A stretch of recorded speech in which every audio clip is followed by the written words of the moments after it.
For today's video nga, ipapakita ko nga pala yung kaganapan dito sa may recent trip ko sa may Boracay. Maaga nga pala yung flight ko at sasakay nga pala kayo dito sa may Royal Air. At ang Royal Air nga pala ay sinaservicean ng NAIA Terminal 2. Ngayon ko nga palang susubukan itong Royal Air bukod sa mura ay maganda ka ng service dahil on time at mababait ang kanilang mga crew. While in fairness nga pala sa kanila ay maganda ang kanilang aeroplano at hindi masikip sa may tuhod at maganda ang kanilang legroom. Ito nga pala ay papalanding na nga kami sa may Katiklan Airport at binidyo ko nga pala dahil na-miss ko talaga mag-video ng mga landing habang nakasakay sa airplane. Sobrang convenient talaga pagka pumunta ka sa Boracay ay bababa ka na dito sa may Katikilan dahil malapit na nga pala ito sa may Boracay. Unlike doon sa may nakaraang trip namin noong Holy Week, bumaba pa kami nakalibo pero 1.5 hour lang naman. Pero kung kayo ay pupunta sa Boracay, maghanap na kayo ng murang airport papunta dito sa may Katiklan Airport mismo. Lamang na manatiling nakaupo hanggang ang sinturong pangkaligtasan ay hindi na nakailaw at ang sasakyang panghipagawid ay ganap nang nakahinto. Highly recommended nga pala sumakay dito sa may Royal Air bukod sa magandaan landing, magandaan service, mura pa. Royal Air, magkano man? Serious. Pagkababa nyo nga pala sa aeroplano ay lalakad kayo sa may tarmac at meron bus na nakaabang at pupunta kayo sa may terminal mismo para doon kayo mag-exit. Pagpasok mo sa may Boracay Airport ay pupuntahan mo na yung maleta nyo dahil naka-check-in ng baggage namin. At pagkatapos na to ay lalabas na nga kami para puntahan ang aming service. Bali nga pala ay sa may Shangri-La Boracay kami mag-stay. Grabe, hindi ko talaga maiisip na makapag-stay ako dito kahit isang gabi lang. Mula nga sa airport ay may shuttle bus na susundo sa inyo at talagang mararamdaman napakasyala talaga.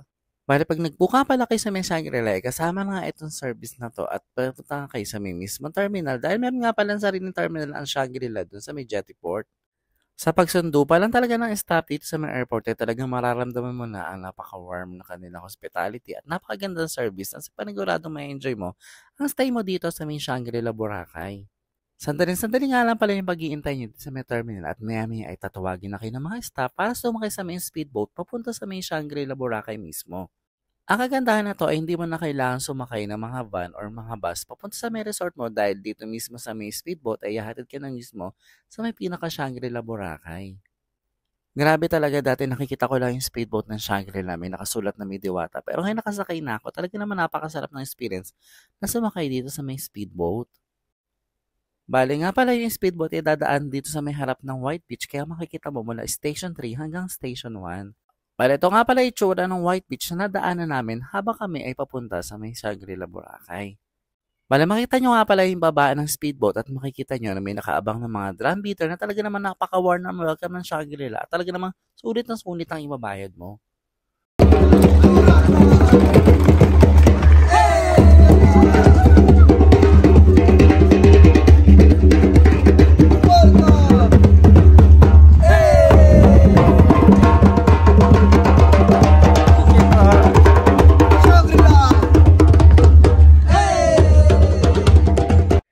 At talaga nga naman dito pa lang sa may sakayan ng shuttle papunta sa pinaka-resort ay masarap na tumalon at makikita mo na napakaganda ng beach.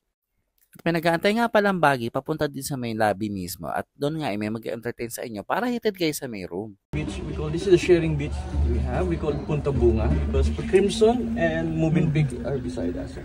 So that area will be ours and this area is good for snorkeling and also for kayak and the water sports activity will be here in this area.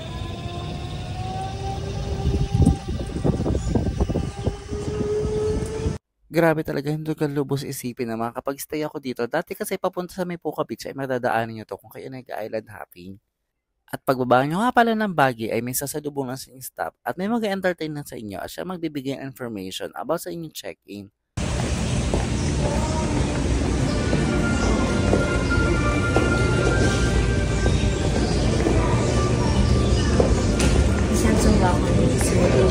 You'll be with you shortly for the registration. Thank you.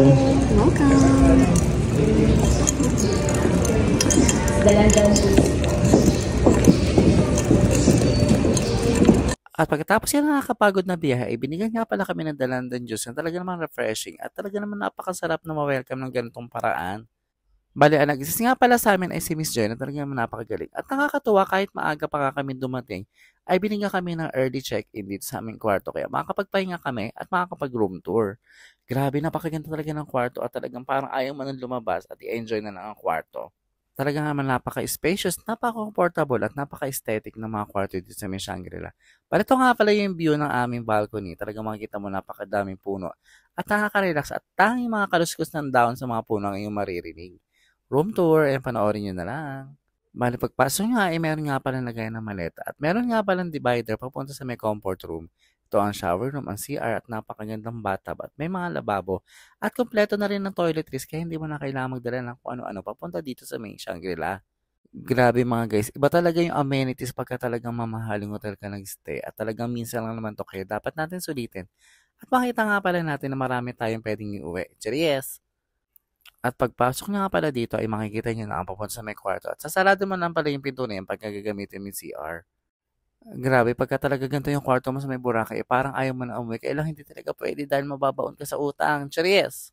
Bale, meron nga din pala mga table dito at malam, kaya pwede kang mag-work pagka nandito ka. At makikita mo nga pala sa may palabas ng terrace, ay meron nga palang balcony kung saan pwede kang magmuni-muni at makikita mo ang napakagandang mga puno at sariwang hangin na nanggagaling sa may beachfront. At grabe naman talaga kung gusto mo talaga ng isang pahinga talaga at makapag-stay na sa isang luxurious place, ay mag-visit ka na dito sa may Shangri-La Boracay. At maya-maya nga pala, ay pumunta na kami sa may baba para tignan ng swimming pool area at balak namin swimming pagka malamig na. Ito nga pala yung baba niya ay lalakad ka lang mula sa iyong kwarto at makikita mo na ang napakagandang swimming pool area na talagang parang nasa Bali, Indonesia. Grabe, talaga naman napaka-inviting ng swimming pool nila at talagang mapapatalon ka na lang pag napunta ka dito at pag nakita mo sa may personal. Isa talaga ang swimming pool ang requirements na magandang stay dito sa may Boracay at samahan mo pa ng magagandang mga restaurant at bar habang kayo nag-i-stay dito sa may Shangri-La. Siya nga pala, bukod sa may sariling swimming pool dito ay may sarili ka ring beach kaya pwede ka mag-stay dito privately at hindi mo na kailangan makapagsiksikan sa maraming tao dito sa may White Beach mismo. Ito nga pala itsura ng kanilang private beach dito sa may Shangri-La at nakikita ko lang to talaga dati nung ako ay nag-island hopping pagka papunta kami sa may Puka Beach at ngayon nga ay natatapakan ko na. Pagkatapos nga makapag-room tour at makapamasyal ng konti sa may Shangri-La ay pumunta nga pala kami dito sa may beachfront upang dalawin talaga ang pinakasikat na white beach dito sa may Boracay. Bali nga ngayon nga pala ay habagat season kaya expect mo na medyo makulimlim at madalas ay mahangin dito sa may white beach.